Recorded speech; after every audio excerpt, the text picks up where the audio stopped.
Donc, une fois que ces réglages ont été effectués, on retourne sur le site et là, on va utiliser la fonction personnaliser.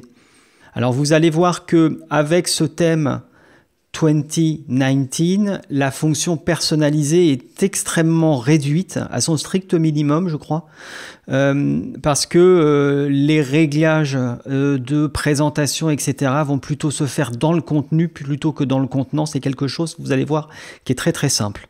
Donc tout d'abord, l'identité du site, ce sont les choses qui vont apparaître en haut, vous voyez. Donc soit je clique ici sur identité du site et puis je vais aller au réglage, soit je clique directement ici sur le petit crayon pour modifier cet élément. Donc là, j'ai 3 champs, le logo, le titre du site, ainsi que le slogan. Alors le logo se trouve dans le répertoire de travail. Je vais l'importer. Ici, vous avez le logo. Et je vais le sélectionner. Et vous voyez, automatiquement, le logo s'affiche ici à gauche.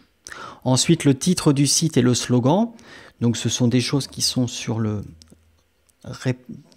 texte là de démo. Le titre du site, c'est Gofi. Et le slogan, c'est quoi d'autre?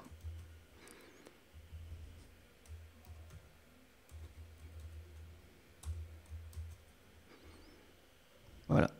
Alors, vous avez aussi la possibilité ici de rajouter une icône de site. Une icône de site, ça va être la petite imagette, la petite vignette là qui va s'afficher dans votre onglet. Donc, c'est quelque chose qui peut être extrêmement utile dès lors que vous avez beaucoup d'onglets ouverts. Et puis aussi, si les gens vous mettent en favori, ils vont retrouver cette petite image. Alors, elle est préconisée à 512 x 512 parce que des fois ça va être dans des iPads, etc. Ça va s'afficher en gros.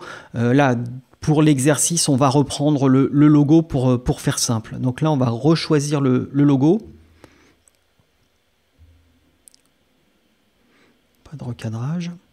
Et vous voyez, la petite imagette là est mise en situation ici avec cette image là sur fond transparent et on la retrouve ici. Donc là, je vais cliquer sur publier pour enregistrer ces réglages-là, mais je n'ai pas terminé.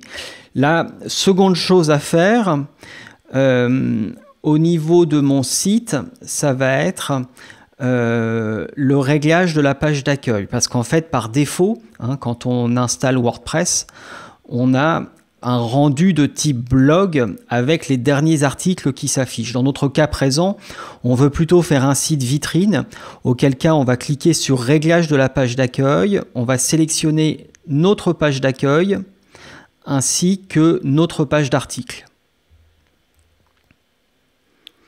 Et là, on va publier. Donc si on ferme, vous voyez, j'ai bien ici mon logo, mon intitulé, mon slogan et ma page d'accueil qui s'affiche. Donc maintenant, on va pouvoir nous intéresser à l'ergonomie et au menu.